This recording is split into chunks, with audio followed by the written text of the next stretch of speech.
नरेंद्र मोदी जी के बहुत सारे जुमले आपने सुने होंगे। कभी 2 करोड़ रोजगार देने का जुमला, कभी पकौड़ा बेच के रोजगार पाने का जुमला, कभी गोबर बेच के रोजगार पाने का जुमला।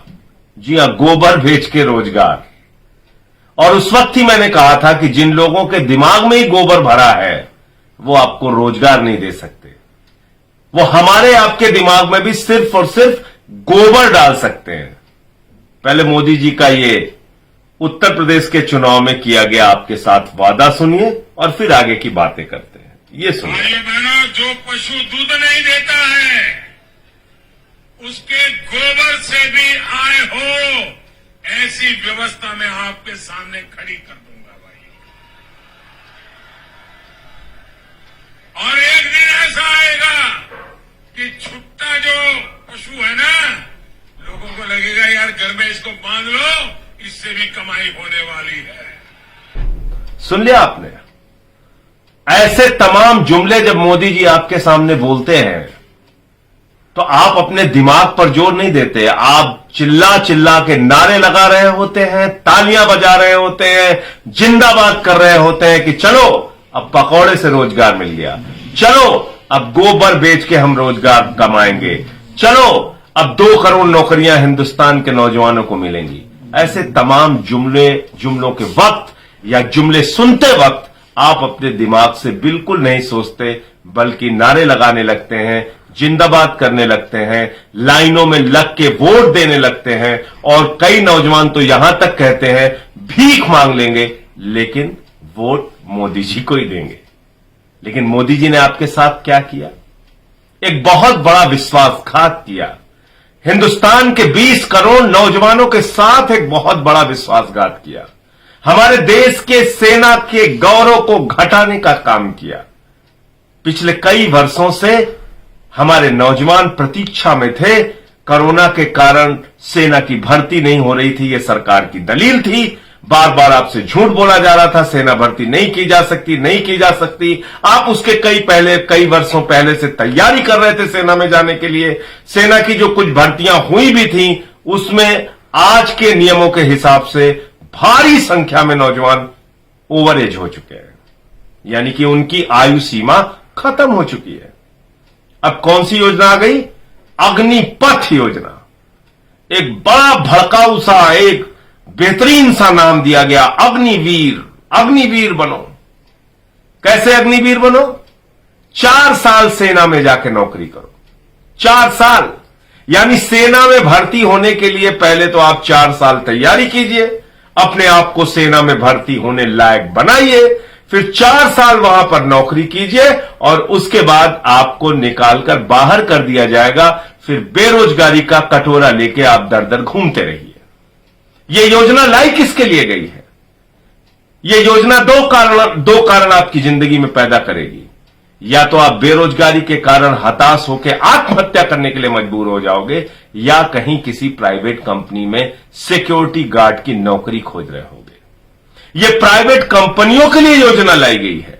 नरेंद्र मोदी जी की सरकार ने एक सौगात दिया है प्राइवेट कंपनियों को कि चिंता मत करो, अब तुमको ट्रेंड सैनिक मिलेंगे और सिक्योरिटी गार्ड के लिए मिलेंगे। तुम्हारे घर, तुम्हारे दफ्तर के सामने वो तुम्हारी नौकरी बजाएंगे, सिक्योरिटी गार्ड का काम करेंगे। उनके ट्रेनिंग का प्रबंध हम कर रहे हैं, सेना में भर्ती देंगे।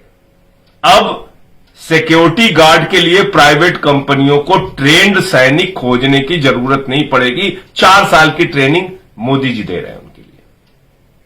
और आज पूरे देश के अंदर नौजवानों में आक्रोश देखने को मिल रहा है। जगह जगह आंदोलन हो रहा है, जगह जगह नौजवान सड़कों पर उतरा हुआ है। वो कह रहा है अर्थी दे दो या भर्ती दे दो, यानी कि चाहे हमारी जिंदगी ले लो या फिर नौकरी दे दो। 17 साल की सेना की भर्ती, 17 साल वाली नौकरी, जिसके लिए पिछले दिनों कई नौजवानों ने अपने बूढ़े मां बाप को चिट्ठी लिख के पेड़ पर फंदा डाल के फांसी लगा ली। और ये दुनिया छोड़ के चले गए और कहा कि बापू अगले जन्म में आएंगे तो हम सेना की नौकरी करेंगे। ये हरियाणा का किस्सा है। ऐसे बहुत सारे किस्से, सहारनपुर, हरियाणा, बुलंदशहर। मैं आप नौजवान साथियों से कहना चाहता हूं, अपने बारे में सोचिए, अपने भविष्य के बारे में सोचिए। ये गोबर योजना लाने वाले लोग, ये पकौड़ा योजना लाने वाले लोग, ये 2 करोड़ नौकरियां देने का जुमला बोलने वाले लोग, ये आपके भविष्य के साथ खिलवाड़ कर सकते हैं, ये आपको नौकरियां नहीं दे सकते।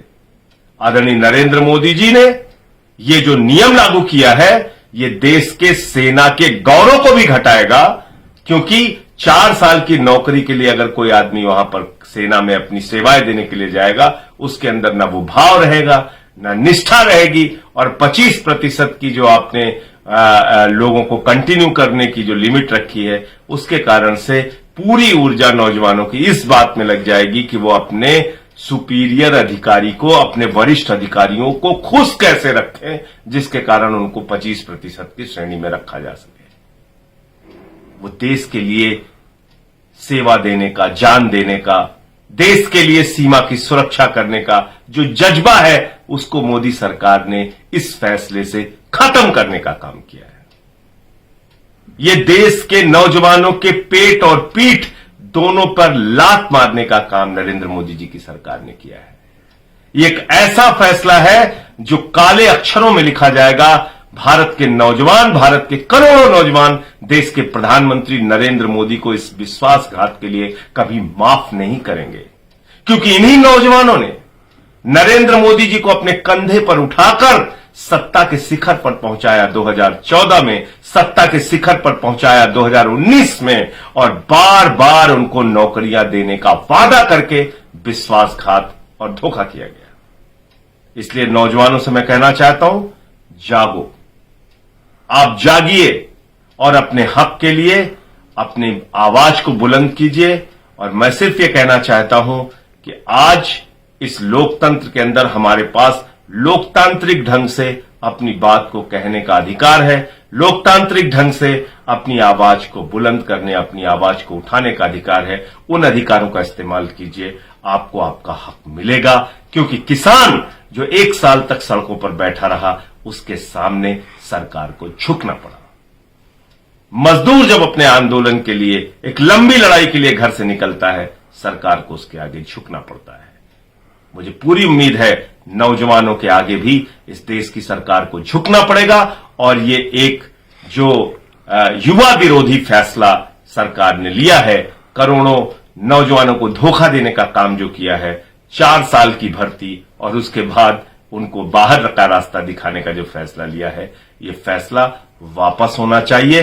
संसद का सत्र जैसे ही आरंभ होगा, ये मुद्दा देश के सदन में पूरी मजबूती के साथ आम आदमी पार्टी उठाएगी। अरविंद केजरीवाल जी ने आपके समर्थन में अपनी आवाज उठाई है। हम सब आपके साथ हैं। जय हिंद, इंकलाब जिंदाबाद।